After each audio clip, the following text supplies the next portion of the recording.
श्री कृष्ण कहते हैं कि जीवन में एक दोस्त कर्ण जैसा भी जरूर होना चाहिए, जो तुम्हारे गलत होते हुए भी तुम्हारे लिए युद्ध करे। होने वाले खुद ही अपने हो जाते हैं, किसी को कहकर अपना नहीं बनाया जाता। रिश्ते हमेशा एक दूसरे का ख्याल रखने के लिए बनाए जाते हैं, एक दूसरे का इस्तेमाल करने के लिए नहीं। चूम लेता हूं हर मुश्किलों को मैं अपना मानकर, जिंदगी कैसी भी आखिर है तो मेरी। जो हैरान है मेरे सब्र पर, उनसे कह दो जो आंसू जमीन पर नहीं गिरते वह दिल चीड़ जाते हैं। डर रखिए वक्त की मार से, बुरा वक्त किसी को बताकर नहीं आता। धन ना हो तो रिश्ते उंगली पर गिने जाते हैं, और धन हो तो रिश्ते डायरी में लिखे जाते हैं। जहर का भी अपना हिसाब है, मरने के लिए थोड़ा सा और जीने के लिए बहुत सारा पीना पड़ता है। डूबी है मेरी उंगलियां खुद अपने लहू में, कांच के टुकड़ों को उठाने की सजा है। ताकत की जरूरत तभी पड़ती है जब किसी का बुरा करना हो, वरना दुनिया में सब कुछ पाने के लिए प्रेम ही काफी है। श्री कृष्ण कहते हैं ओस की बूंद यदि केले के पत्ते पर गिरे तो वो कपूर बन जाती है, शीत में गिरे तो मोती, यदि विषधर के मुख में गिरे तो विष। बूंद एक है परंतु उसके प्रारब्ध भिन्न है, क्योंकि उसे आकर्षित करने वालों का व्यवहार भिन्न है। इसलिए यह आप पर निर्भर करता है, आपके भविष्य में विष चाहिए या अमृत। स्मरण रखें, हम वही बन जाते हैं जैसा हम सोचते हैं, जैसा विश्वास रखते हैं। यह आपका विश्वास ही है जो ये निर्धारित करेगा कि आपको विष मिलेगा या अमृत। इसलिए अपनी सोच को सुदृढ़ रखिए, सकारात्मक रखिए, और फल भी सकारात्मक ही आएगा। श्री कृष्ण कहते हैं अनुभव की भट्टी में जो तपते हैं वह दुनिया के बाजार में वही सिक्के चलते हैं।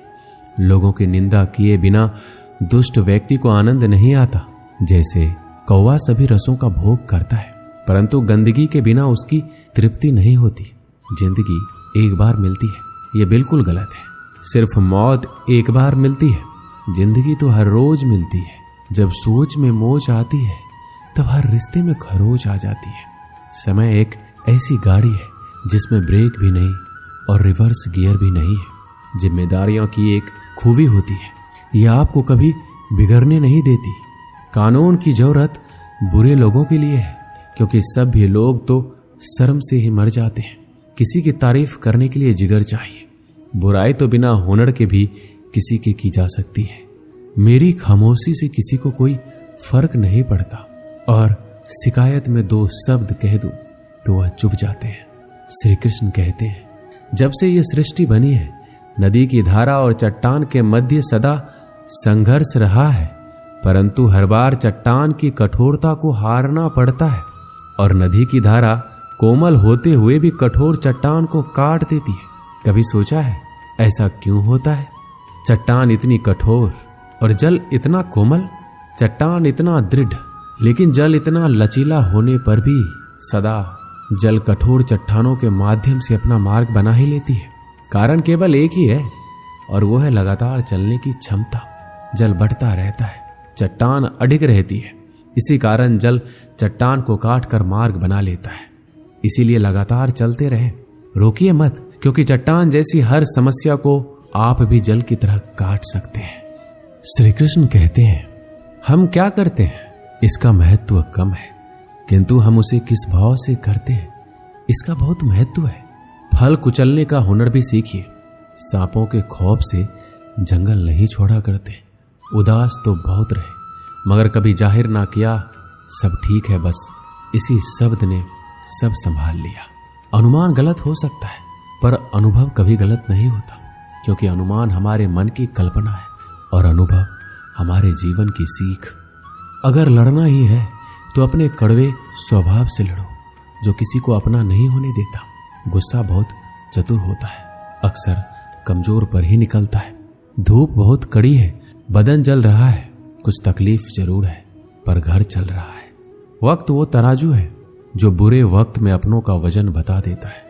जिसमें नुकसान सहने की ताकत हो वही मुनाफा कमा सकता है, फिर चाहे वह कारोबार हो या रिश्ते। श्री कृष्ण कहते हैं जिम्मेदारियां भी खूब परीक्षा लेती है, जो निभाता है उसी को परेशान करती है। कहीं ना कहीं कर्मों का डर है, नहीं तो गंगा पर इतनी भीड़ नहीं होती। जो कर्म को समझता है उसे धर्म को समझने की जरूरत ही नहीं। पाप शरीर नहीं करता, विचार करते हैं, और गंगा विचारों को नहीं, सिर्फ शरीर को धोती है। शब्द का महत्व तो बोलने के भाव से पता चल जाता है, वरना वेलकम तो दरवाजे के गेट पर भी लिखा होता है। मन की लिखूं तो शब्द रूठ जाते हैं, और सच लिखूं तो अपने रूठ जाते हैं। जिन पैसों में अपनी मेहनत की महक ना हो, वह पैसा सुख के साधन तो दे सकता है, लेकिन मन को शांति नहीं। बचपन कितना खूबसूरत था, तब खिलौने जिंदगी में थे, और आज जिंदगी खिलौना है। श्री कृष्ण कहते हैं, आपने किसी फल को पेड़ से अलग होते हुए देखा है? बड़ा दुख होता है जब आप अपने उद्यम से अलग होते हैं, परंतु ये दूरी भी आवश्यक है। आप फल को ही ले लीजिए। अपने जीवनदाता वृक्ष से अलग होकर ये न केवल किसी की भूख शांत करेगा, अपितु इसके भीतर के बीज से एक नए वृक्ष का सृजन भी होगा और कई फल उगेंगे। सृजन की प्रतिक्रिया में पीड़ा आवश्यक है। यदि पीड़ा नहीं होगी तो सृजन नहीं होगा। पीड़ा अपने उद्यम से दूर होने में, इस फल की भांति हम मनुष्य को भी अपने उद्यम से, अपने सगे संबंधियों से अलग होना पड़ता है। और यही अलगाव एक नए सृजन को, एक नई सृष्टि को, एक नए विकास को जन्म देता है। इसलिए ऐसे अलगाव से दुखी मत होइए, उसका स्वागत कीजिए, क्योंकि ये विकास की नींव है। श्री कृष्ण कहते हैं, गलत फहमी में जीने का मजा ही कुछ और है, वरना हकीकतें अक्सर रुला देती हैं। जब तक रास्ते समझ में आते हैं, तब तक लौटने का वक्त हो जाता है। यही जिंदगी है। प्यार नहीं बिकता किसी के लिए, मगर इंसान बिक जाता है अपने मतलब के लिए। जब तक किसी अपने से धोखा ना मिले, तब तक समझ नहीं आता कि जिंदगी क्या है। काश उस जाते हुए वक्त को रोक सकते, आपके साथ गुजरा हुआ हर समय जोड़ सकते। मुझे नफरत पसंद है, लेकिन दिखावे का अपनापन नहीं। शीशा कमजोर बहुत होता है, मगर सच दिखाने से घबराता नहीं है। श्री कृष्ण कहते हैं, अपराध वो भावना है जिसके कारण संसार में सदा दुख ही व्याप्त रहता है। हम सब अपराधियों से घृणा करते हैं, उन्हें कोसते हैं, परंतु क्या कभी विचार आया है कि कोई भी जन्म से अपराधी नहीं होता? तो ऐसा क्या कारण है कि कोई इतना बुरा बन जाता है कि वो बुराई की सीमा ही पार कर जाए? कारण है कामना। यदि कामना पर नियंत्रण ना रखा जाए, यदि कामना को पूर्ण करने के लिए परिश्रम ना किया जाए, तो वो तृष्णा में बदल जाती है, और तृष्णा लालच में, और लालच छल में, और छल करते ही मनुष्य अपराध की ओर अपना पग बढ़ा देता है। इसलिए ये अत्यंत आवश्यक है कि मन की कामनाओं पर नियंत्रण रहे। यदि मन पर नियंत्रण रहेगा तो अपराध पर स्वयं ही नियंत्रण हो जाएगा। हम सबका मन करता है कि हम जीवन में ऐसे शिखर पर पहुंचे जहां हमसे ऊपर कोई ना हो, जहां हमें कुछ करने की आवश्यकता ना पड़े। कुछ लोग इस शिखर पर पहुंच भी जाते, परंतु उनका मन सदा विचलित रहता है। मनोरंजक बात है ना कि जिस विश्राम को पाने के लिए हम इतनी मेहनत करते हैं, इतना परिश्रम करते हैं, वो हमें मिलता ही नहीं। कारण स्वयं सोचिए, वन का राजा होने के पश्चात भी सिंह को शिकार करने के लिए परिश्रम क्यों करना पड़ता है? क्योंकि राजा होने का अर्थ ये नहीं कि वो सदा सोता रहे और मृग स्वयं उसके समक्ष आकर कहे, आइए महाराज, मुझे खाकर अपनी भूख मिटाइए। तो ये समझ लीजिए, कार्य आपके परिश्रम से संपन्न होते हैं, केवल कामना से नहीं।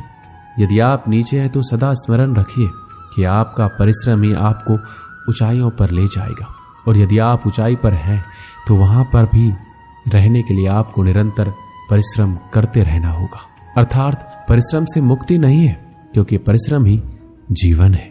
भगवान श्री कृष्ण कहते हैं कि डरो मत, ईश्वर हमेशा तुम्हारे साथ है। जब कभी हमारे मन में डर पैदा होता है तो हम भयभीत हो जाते हैं और कई सवाल मन में उथल पुथल मचाने लगते हैं कि अब क्या होगा, कैसे होगा, क्या हम हार जाएंगे या फिर कहीं ये अंत तो नहीं। हमें अपने आसपास वो सभी चीजें दिखाई देने लगती है जो वास्तव में होती ही नहीं है। हमारे मन की कल्पना ही हमारे मन के डर को जन्म देती है, और ये डर हमारे वर्तमान और भविष्य को नष्ट कर देता है। अक्सर हमने देखा होगा कि संसार में सभी लोगों को किसी न किसी वस्तु का या फिर किसी न किसी व्यक्ति का डर हमेशा ही सताता रहता है। और जो सबसे बड़ा डर मनुष्य के मन में घर कर लेता है वो होता है मृत्यु का डर, जो हर एक व्यक्ति को आजीवन परेशान किए रखता है। आपने देखा ही होगा कि माता पिता अपने मृत्यु से पहले अपने बच्चों के लिए वो सब कुछ करना चाहते हैं जिससे उनके बच्चों को अपने भविष्य में किसी तरह की परेशानी ना हो और जो उनके जीवन को सरल बना सके। लेकिन क्या ये सही मार्ग है? क्या इससे उनकी संतान अपने भविष्य के प्रति इस डर के भाव को खत्म कर सकती है? भगवान श्री कृष्ण सदैव कहते हैं कि हम अपने जीवन काल में बहुत से कर्म करते हैं, लेकिन जो कर्म हम पहले से करते आ रहे हैं अगर उससे कुछ अलग करना चाहते हैं तो हमें हमारी हार का या फिर हमें असफल होने का डर सताता है और हम बिना परिणाम जाने ही अपने मन में ये सोच लेते हैं कि कुछ ना कुछ जरूर बुरा हो जाएगा, और यही भाव हमें डर की स्थिति में पहुंचा देता है। और श्री कृष्ण के अनुसार यही डर हमें अज्ञानता की ओर ले जाता है। वास्तव में अज्ञानता का पहला चरण है भय, भय जो श्रेष्ठ से श्रेष्ठ मनुष्य के विवेक को हर लेता है। जरा स्वयं ही अनुमान लगाइए कि कोई आपको तैराकी के लिए कह दे, लेकिन आज से पहले आपने कभी भी तैराकी नहीं की है, तो आप अपनी तैराकी सीखने से पहले ही अपने मन में यदि ये डर बैठा लेते हैं कि कहीं आप डूब ना जाए या फिर आपके साथ कोई अनहोनी ना हो जाए, तो आजीवन आप तैराकी सीख नहीं पाएंगे, अज्ञान रह जाएंगे। फिर चाहे आपके पास ब्रह्मांड का सबसे उत्तम गुरु ही क्यों ना हो। श्री कृष्ण कहते हैं इस डर को पीछे छोड़कर सफलता के मार्ग पर बढ़ना जरूरी है। यदि हम अपने डर से पीछा छुड़ाना चाहते हैं तो हमें अपनी आरामदायक स्थिति को त्यागना होगा। जब तक हमारा मन स्वयं को कष्ट देने से डरता है तब तक हमें कुछ भी नया करने से पहले या हार जाने का या फिर कोई अनहोनी हो जाने का भय सताता है। इसलिए यदि हम डर को जीतना चाहते हैं तो हमें डर का सामना खुद ही करना होगा और अपने हृदय को कठोर बनाना होगा। तब जाकर हम इस डर की परिस्थिति से बाहर आ जाएंगे। श्री कृष्ण कहते हैं अगर हमें अपने डर पर विजय प्राप्त करनी है तो हम परिणाम की चिंता नहीं करते हैं। कर्म करते जाओ, फल की चिंता मत करो। समय आने पर फल आपको अपने आप ही मिल जाएगा।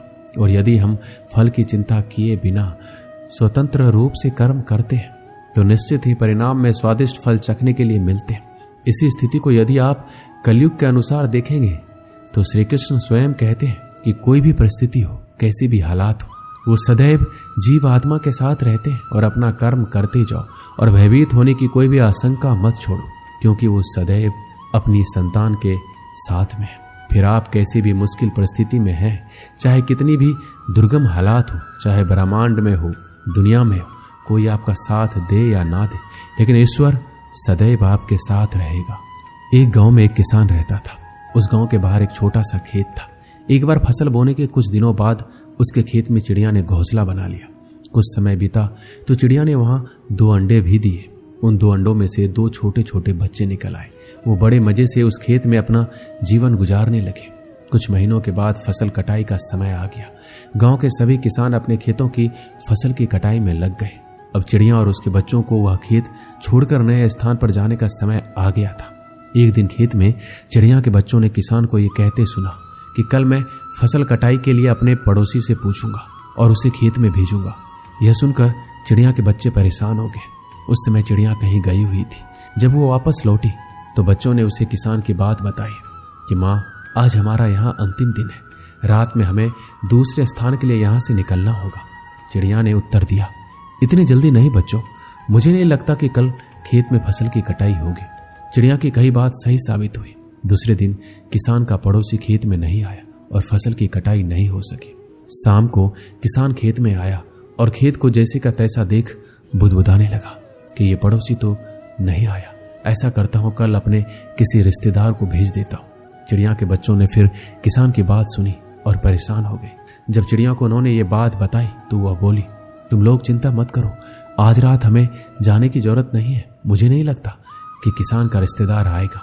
ठीक ऐसा ही हुआ और किसान का रिश्तेदार अगले दिन खेत नहीं पहुंचा। चिड़िया के बच्चे हैरान थे कि उनकी माँ की हर बात सही हो रही है।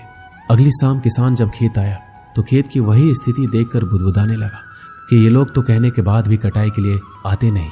कल मैं खुद आकर फसल की कटाई शुरू करूंगा।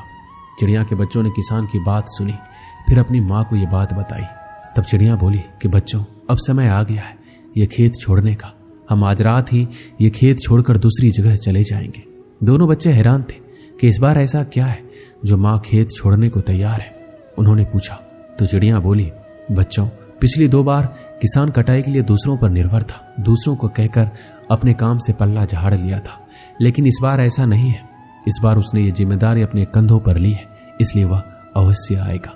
उसी रात चिड़िया और उसके बच्चे उस खेत से उड़ गए और कहीं और चले गए। इस कहानी से हमें यही सीख मिलती है कि दूसरों की सहायता लेने में कोई बुराई नहीं है, किंतु यदि आप समय पर काम शुरू करना चाहते हैं और चाहते हैं कि वह समय पर पूरा हो जाए, तो उस काम की जिम्मेदारी स्वयं लेनी होगी। दूसरे भी मदद उसी की करते हैं जो अपनी मदद खुद करता हो। दोस्तों, इस वीडियो में बस इतना ही। मिलते हैं अगले वीडियो में। अपना ख्याल रखिएगा। जय श्री कृष्ण।